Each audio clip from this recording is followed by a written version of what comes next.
Hello students, welcome to my YouTube channel silver library. आज हम geography ICSE 2023 के लिए हम कुछ एमसीक्यू क्वेश्चंस प्रैक्टिस करेंगे। ठीक है। इसमें जितने भी एमसीक्यू क्वेश्चंस हैं वो सारे एक्सपेक्टेड क्वेश्चंस हैं जो कि आ सकते हैं। ठीक है, तो इसीलिए अभी इससे पहले और भी जितने भी आपके एग्जाम्स हो चुके हैं उसके सॉल्यूशंस भी डले हुए हैं, तो फिर आप वो भी चेक कर सकते हैं। ठीक है, तो सबसे पहला क्वेश्चन हम देखते हैं। Western disturbances originate in Mediterranean Sea and enter in northwest India after crossing। इसका आंसर होगा ए, इराक, अफगानिस्तान एंड पाकिस्तान।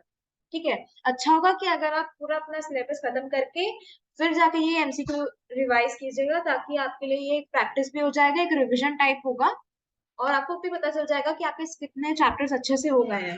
क्योंकि पार्ट टू जो होता है ज्योग्राफी का, उसमें तो सिलेक्शन हम कर लेते हैं कि हाँ हर एक चैप्टर से एक एक क्वेश्चन आता है। ठीक है, तो उसमें कोई भी 5 क्वेश्चन करना होता है, तो आप कोई भी 5 या 6 कर सकते हैं चैप्टर अच्छे से, लॉन्ग क्वेश्चन। लेकिन फिर भी आपको एमसीक्यू के लिए सारे चैप्टर्स अच्छे से आपको पता होने चाहिए। ठीक है, फिर उसके बाद which of the following is considered as a optimum temperature. इसका आंसर होगा 48 डिग्री।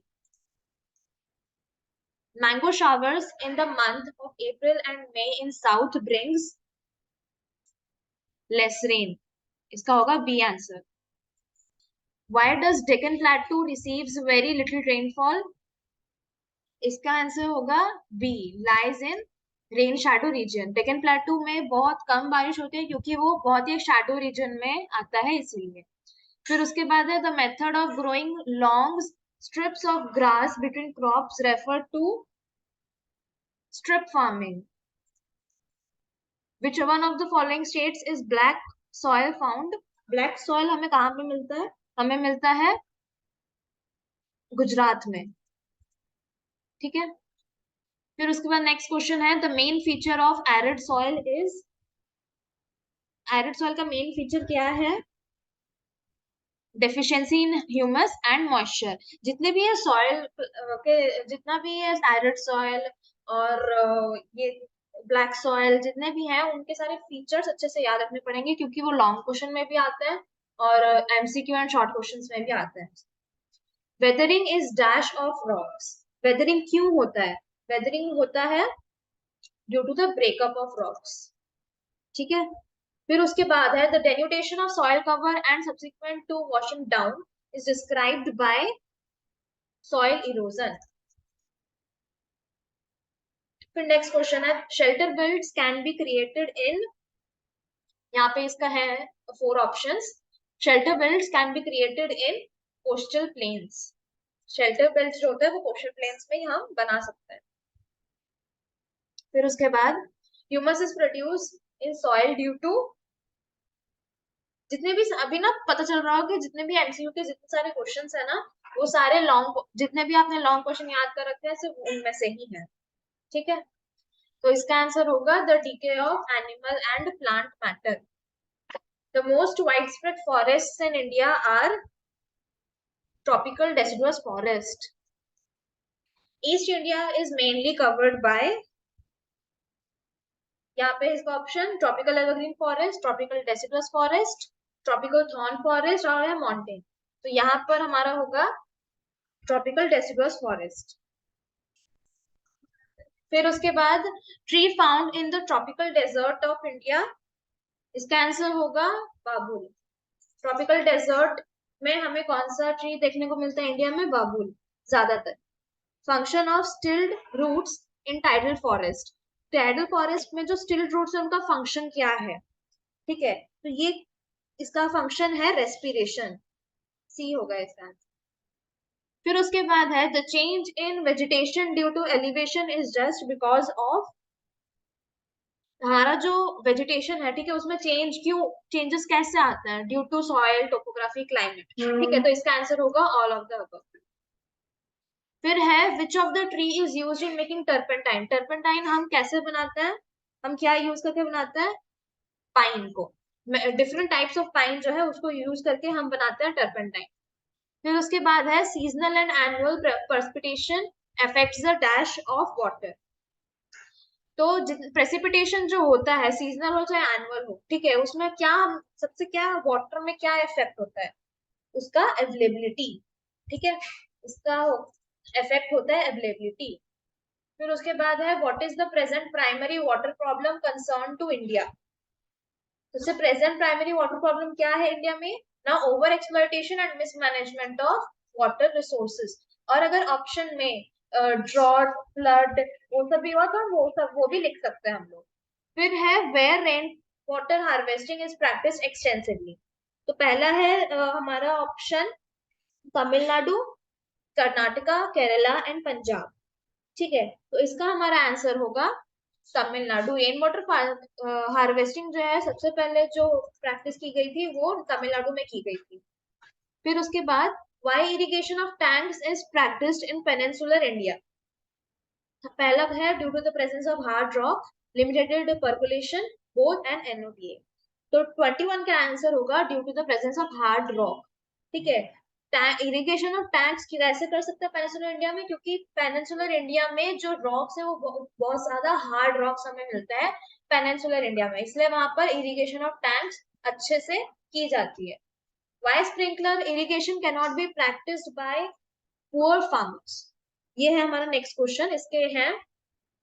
इसका क्वेश्चन का मतलब ये है कि स्प्रिंकलर इरिगेशन जो होता है वो फार्मर्स जो पुअर फार्मर्स होते हैं वो क्यों नहीं कर पाते हैं, because it is a costlier method, maintenance cost is high, transplanting cost is high. तो इसका आंसर होगा ऑल ऑफ द अबव, ठीक है। फिर उसके बाद the best quality of iron और इज मैग्नेटाइट, पायराइट, हेमाटाइट, और यहाँ पर है सैडराइट। तो इसका आंसर होगा बेस्ट क्वालिटी ऑफ आयरन और is magnetite. Which form of coal has a low carbon and high moisture contents and low heating capacity? कौन सा, यहाँ पे चार दे रखे हैं, पीट, लिग्नाइट, एंथ्रासाइट एंड बिटुमिनस। कौन सा कोल है जिसमें लो कार्बन होता है, हाई मॉइस्चर कंटेंट्स होते हैं और लो हीटिंग कैपेसिटी होती है, तो वो है lignite. Which state of India are the Khetri copper mine situated. ठीक है, खेतरी कॉपर माइंस कहाँ कहाँ है इंडिया में, राजस्थान में। The largest manganese producing state of India is manganese producing state of India is Madhya Pradesh. फिर उसके बाद है the largest solar plant of India is located in Madhupur, Kamoti, Madurai and Manikaran. इसका आंसर होगा कामोती। Minerals are deposited and accumulated in a strata of which of the following rocks? तो इसका answer होगा sedimentary rocks.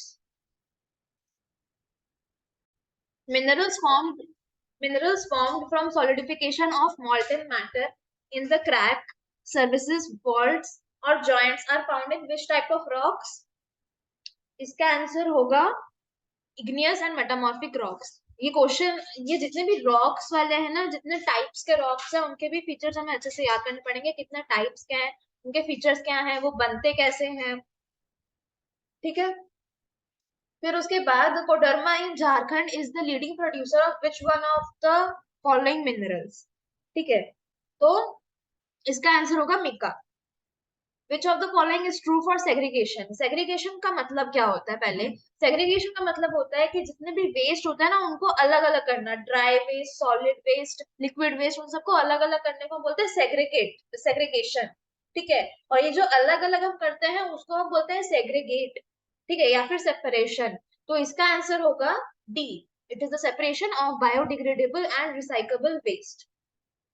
फिर उसके बाद landfills are commonly used for the disposal of. Landfills क्यों use कर जाते हैं, क्योंकि क्या डिस्पोज करते हैं हम उसमें डिस्पोज करते हैं सॉलिड वेस्ट, ठीक है। Many sugar mills use dash the left over after juice is extracted from sugar cane to produce electricity. तो शुगर मिल्स जो होती है, शुगर फैक्ट्रीज होती हैं, जो जब शुगर केन से जूस निकाल देते हैं तो फिर क्या बच जाता है, जो कौन सा पार्ट, एक मटेरियल बच जाता है जिससे इलेक्ट्रिसिटी प्रोड्यूस किया जाता है, तो वो क्या है, बैगस, ठीक है। In villages animal excreta and farm waste are used to produce. इसका आंसर होगा gobar gas. Dash is mostly done by a rag picker.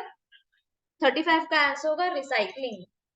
the trend of growth rate in manufacturing over the last decade has been around -% per annum. तो growth rate हमें यहाँ पे बतानी है कि last decade से मैन्युफैक्चरिंग की कितनी ग्रोथ हुई है, ठीक है, तो 7% पर एनम हुई है, ठीक है, इसका यहाँ पर है ऑप्शन 7% पर एनम।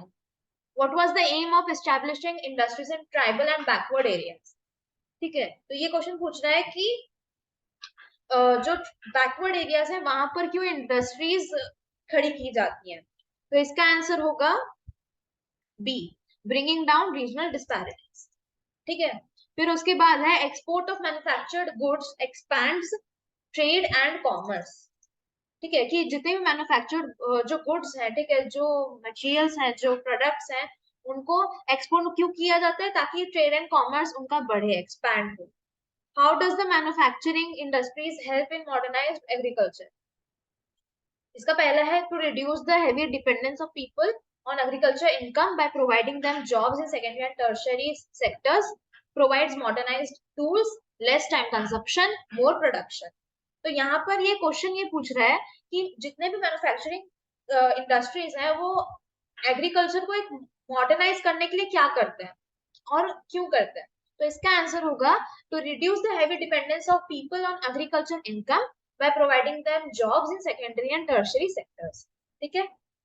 फिर है industrial development is a precondition for, इसका ऑप्शन है mass produce export of manufactured goods expand eradication of employment and poverty, quality production, eradication of unemployment and poverty, provides modernised equipments. तो यहाँ पर ये question है कि industrial development जो है, ठीक है, वो उसका प्री कंडीशंस क्या है, तो इसका आंसर होगा कि for the eradication of unemployment and poverty, ठीक है, इसका सी वाला आंसर होगा। तो ये टोटल 40 एमसीक्यू क्वेश्चन थे जो कि हमने डिस्कस किए थे, और ना ये बहुत बेसिक से क्वेश्चन थे, हर चैप्टर में से, हर एक चैप्टर जो भी जितने भी आपके सारे चैप्टर्स हैं उन सब में से मिला के एमसीक्यू क्वेश्चन आते हैं, तो इसीलिए कोई भी चैप्टर को हम पूरे तरीके से छोड़ नहीं सकते, मतलब कि थोड़ा बहुत तो आपको पढ़ना ही पड़ेगा उसका, short questions and all, long questions आप छोड़ सकते हैं क्योंकि हमें कोई भी एनी 5 अटेम्प्ट करना होता है पार्ट 2 में से, लेकिन एमसीक्यू जो होता है वो अब 10 मार्क्स के आते हैं, तो इसीलिए